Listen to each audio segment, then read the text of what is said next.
Gray zone beliefs.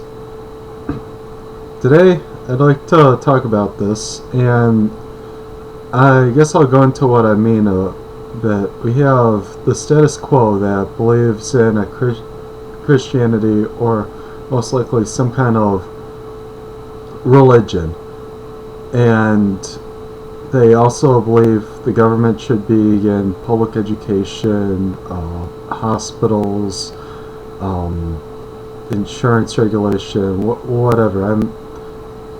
I don't pay attention to politics much anymore, so.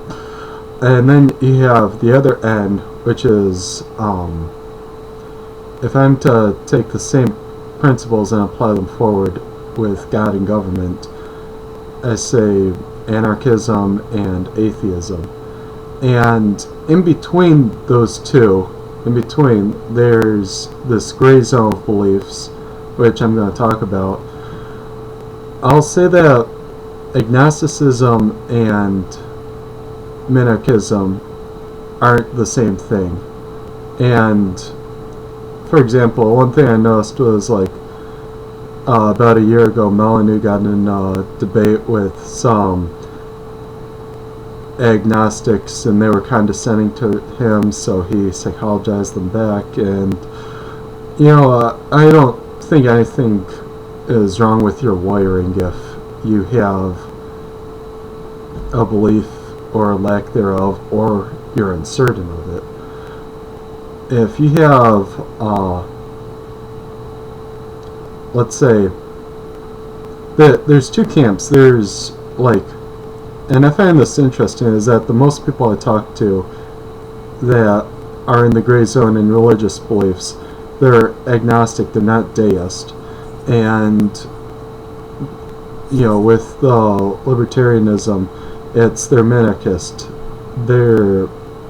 So there's really very little category of I'm not sure whether a state should exist. And I find that kind of interesting.